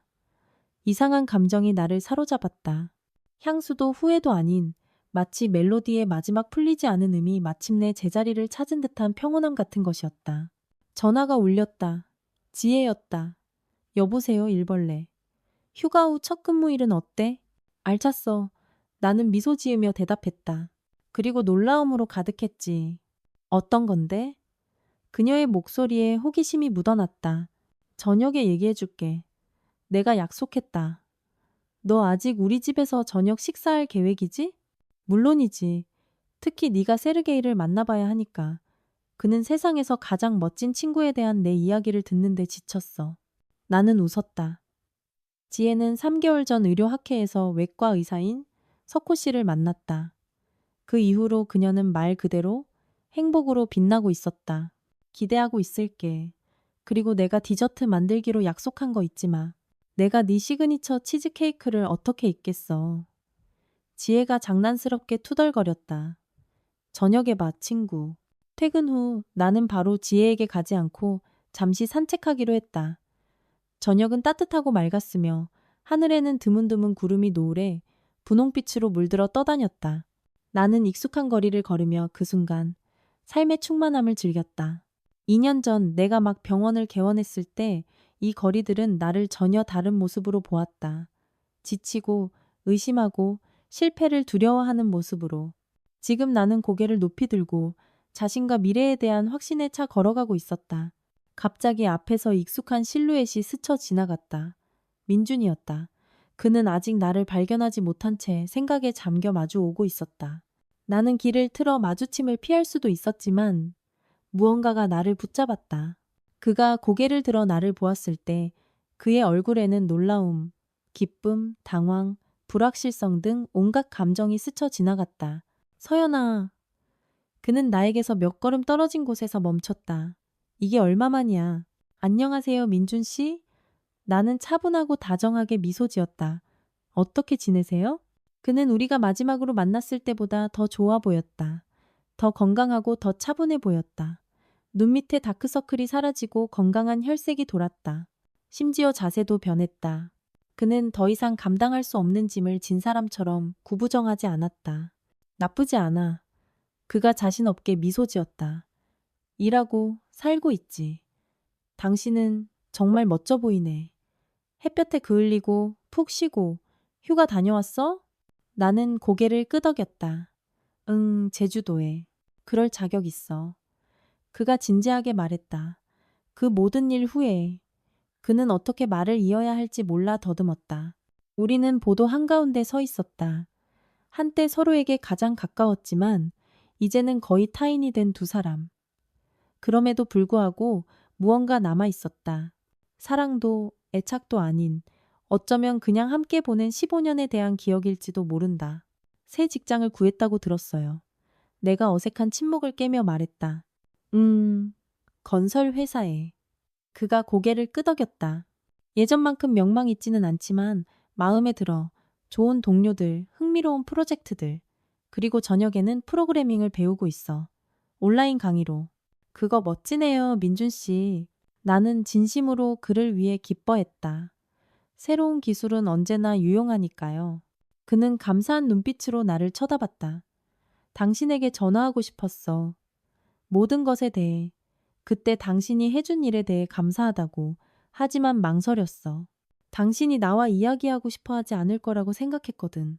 다 지난 일이에요. 나는 어깨를 으쓱했다. 당신이 문제를 극복했다니 기쁘네요. 당신 덕분이야. 그가 조용히 말했다. 당신이 아니었다면 내가 어떻게 됐을지 몰라. 나는 논쟁하지 않았다. 어쩌면 그가 옳았을지도 모른다. 어쩌면 그 충격, 그 폭로가 그가 정신을 차리고 자신이 떨어지고 있던 시면을 보는데 꼭 필요한 것이었을지도 모른다. 저 이제 가봐야 해요. 나는 시계를 보며 말했다. 저녁 약속이 있어서요. 물론이지. 민준이 내가 지나갈 수 있도록 물러섰다. 만나서 반가웠어, 서연아, 정말로. 나는 고개를 끄덕였다. 저도요, 민준 씨, 잘 지내세요. 어우. 그는 내 뒷모습을 보고 있었다. 나는 그것을 알았고 그의 시선을 느꼈지만 돌아보지 않았다. 과거는 과거에 남았고 뒤돌아볼 의미가 없었다. 지혜네 집에서의 저녁은 멋졌다. 석호 씨는 그녀가 묘사했던 그대로였다. 똑똑하고 세심하며 섬세한 유머 감각을 지녔다. 그들은 함께 아름답게 어울렸다. 활기차고 감성적인 지혜와 차분하고 이성적인 석호, 마치 한 쌍의 반쪽처럼. 박 원장님, 지혜가 원장님에 대해 정말 많이 이야기했어요. 석호 씨가 와인잔을 채우며 말했다. 어떻게 무에서 병원을 만드셨는지, 어떻게 모든 어려움을 극복하셨는지 정말 인상적입니다. 나는 미소 지었다. 지혜가 과장하는 거예요. 저는 그냥 옳다고 생각하는 일을 했을 뿐이에요. 겸손 떨지 마. 지혜가 장난스럽게 내 옆구리를 찔렀다. 넌 진짜 비즈니스 우먼이야. 3년 만에 지점 2개, 안정적인 수익, 도시에서 최고의 평판. 많은 남자들이 부러워할걸. 아, 남자 얘기가 나와서 말인데 석호 씨가 교활하게 나를 쳐다봤다. 저한테 친구가 한 명 있는데 좋은 친구예요. 우리 병원 심장내과 의사인데 최근에 이혼했고 아이는 없어요. 소개해 드릴까요? 나는 웃었다. 우리 첫 저녁 식사인데 벌써 저를 중매하시려고요? 그냥 혼잣말이에요. 그가 장난스럽게 항복하며 두 손을 들었다. 아무 압력도 없어요. 그녀를 내버려둬. 지혜가 끼어들었다. 서연이는 새로운 관계를 맺을 준비가 되면 스스로 결정할 거야. 우리는 일에 대해, 미래 계획에 대해, 의학계의 최신 뉴스에 대해 이야기했다. 그 후 석호 씨는 알프스 여행 이야기를 하며 눈 덮인 산과 아늑한 산골 마을 사진을 보여주었다. 지혜는 최근에 읽은 책에 대한 감상을 나누었다. 친구들과의 평범한 저녁. 따뜻하고 진심 어리고 웃음과 서로에 대한 진정한 관심으로 가득 찬. 집에 돌아왔을 때는 이미 자정이었다. 나는 현관불을 켜고 구두를 벗고 거실로 들어갔다. 내 아파트는 아늑한 정적으로 나를 맞았다. 여기 모든 것, 모든 인테리어 디테일은 내가 나를 위해 선택한 것이었다. 타협도 다른 사람의 취향과 선호를 고려할 필요도 없었다. 나는 창가로 다가가 커튼을 젖혔다. 도시는 수천 개의 불빛으로 빛나고 있었다. 살아있고 맥동하며 가능성으로 가득 찬. 저기 어딘가 저 불 켜진 창문 중 하나에서 아마도 지금 민준이 잠 못 이루고 우리의 만남을 생각하고 있을 것이다. 저기 어딘가에서 미나는 작은 아들을 재우며 독립적이고 책임감 있는 법을 배우고 있을 것이다. 저기 어딘가에서 지혜와 석호는 그들의 이야기의 시작을 즐기며 미래를 계획하고 있을 것이다. 그리고 나는 여기에 내가 직접 만든 세상에 서 있었다. 배신, 고통, 실망을 극복하고 성취, 계획, 희망으로 가득 찬 세상에. 나는 내일 나를 무엇이 기다리고 있을지 몰랐다. 어쩌면 새로운 어려움, 어쩌면 새로운 승리, 어쩌면 새로운 사랑, 아니면 새로운 실망. 하지만 나는 한 가지를 알았다. 나는 모든 것에 준비되어 있었다. 과거를 돌아보지 않고, 미래를 두려워하지 않고, 충실한 삶을 살 준비가 되어 있었다. 이것은 나의 삶이었고, 이제 막 시작되고 있었다. 3년 후, 개원 5주년. 원장님, 개원 5주년 축하드립니다. 직원이 내 사무실로 거대한 흰색과 분홍색 작약 꽃다발을 들고 들어왔다.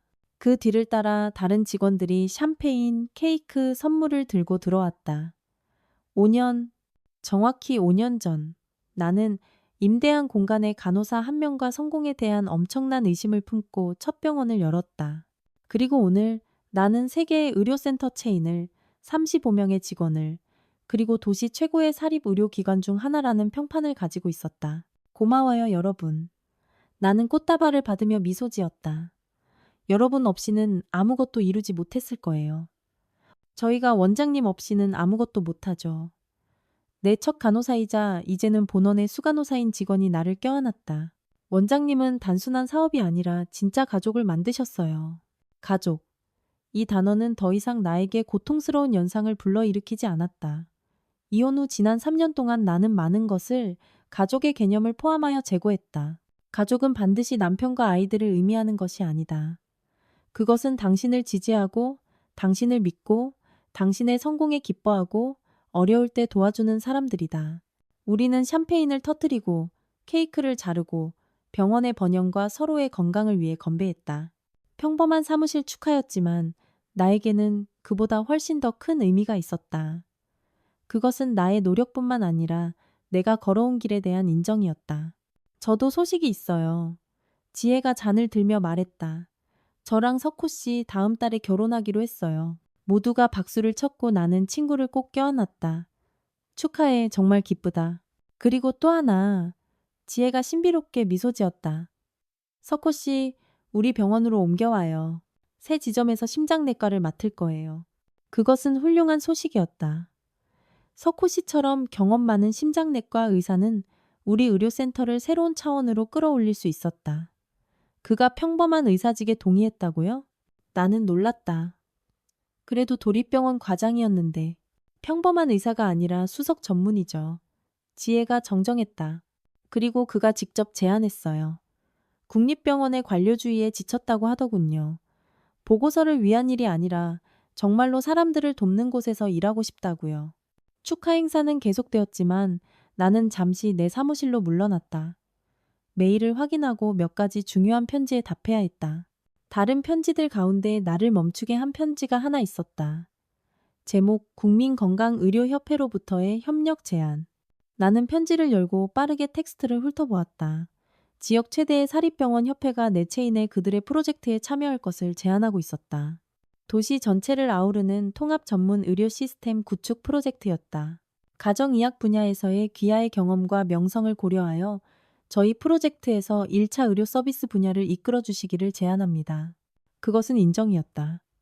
단순한 상업적 제안이 아니라 나의 일, 나의 원칙, 나의 의학에 대한 접근 방식이 전문 커뮤니티에서 평가받았다는 증거였다.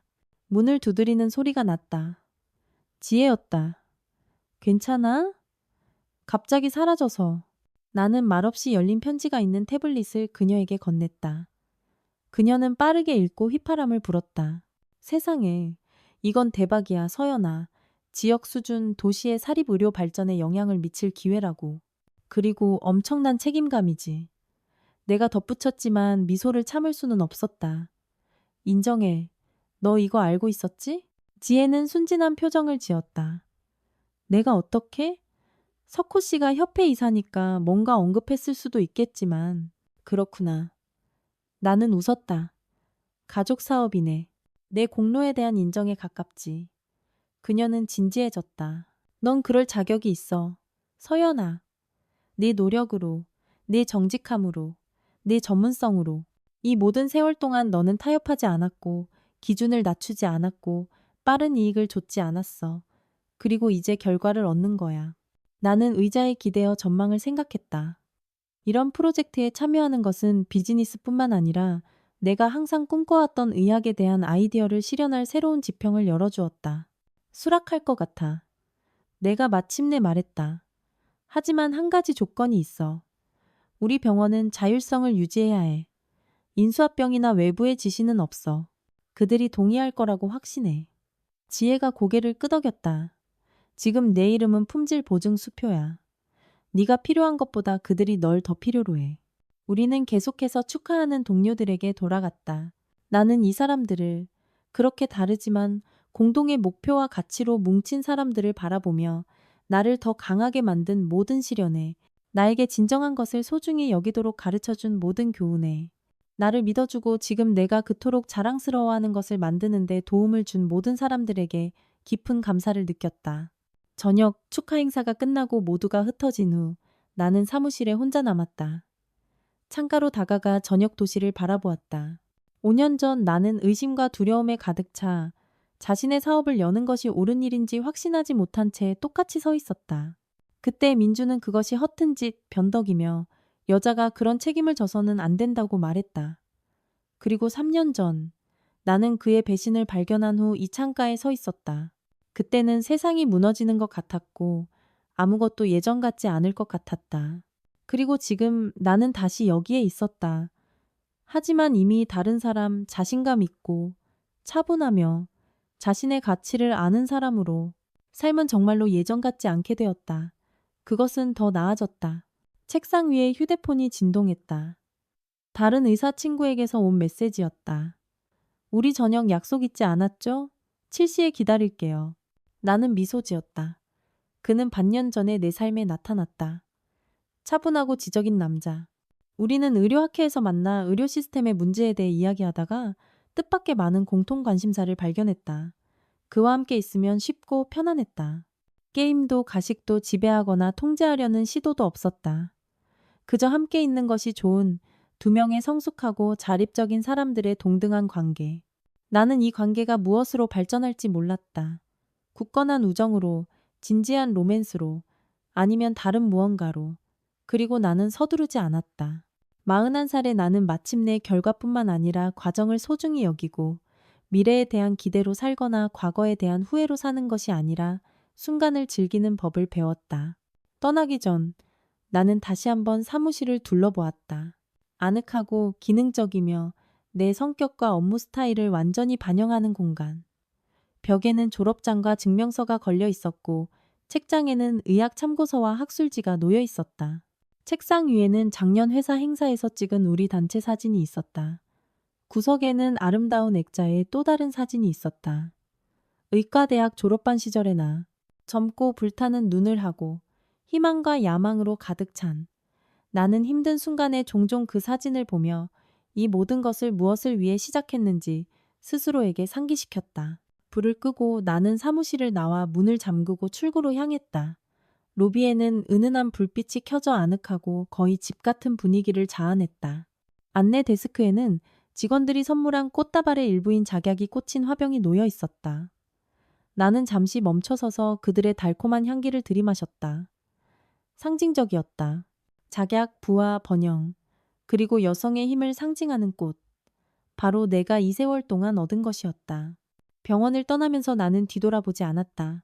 내일이면 내 자식 같은 병원으로, 내 팀으로, 내 소명으로 다시 돌아올 것을 알았다. 그리고 지금은 아마도 내 새로운 삶의 중요한 일부가 될 사람과의 저녁 식사가 나를 기다리고 있었다. 내가 가장 가까운 사람들의 배신을 극복하고 무엇보다도 나 자신에게 많은 것을 할 수 있다는 것을 증명하며 스스로 만든 삶. 저녁거리를 걸으며 나는 언젠가 가장 힘든 시기에 지혜가 했던 말을 떠올렸다. 진정한 가족은 내 꿈을 지지하는 사람들이지 그것을 팔려고 하는 사람들이 아니야. 그녀는 얼마나 옳았는가. 그리고 나는 그 우연한 저녁, 내가 병원에 서류를 잊어버리고 돌아와 우연히 남편과 시어머니가 잠재적 구매자들과 나누는 대화를 엿듣게 된 그 운명에 얼마나 감사한지. 그날 저녁이 없었다면 나는 아마도 아름다운 외관 뒤에 거짓과 배신이 숨어 있다는 것을 모른 채 가족의 행복이라는 환상 속에서 계속 살았을 것이다. 때로는 소중한 것을 잃어야만 값을 매길 수 없는 것을 얻는다. 나는 남편을, 익숙한 생활 방식을, 돈을 잃었다. 하지만 나 자신, 진정한 나, 강하고 독립적인 나를 얻었다. 그리고 이것이 내 인생에서 가장 중요한 승리였다. 내 손은 이미 그가 잊고 있던 번호를 누르고 있었다. 남편의 배신을 처음 느꼈던 그날 밤, 내 생각을 떠올렸다. 그때 나는 통화 버튼을 누르지 않았지만 그보다 훨씬 더 많은 것을 했다. 독이 되는 관계를 끊고 새로운 삶을 시작하고 내 규칙대로 그것을 만들어갈 힘을 내 안에서 찾았다.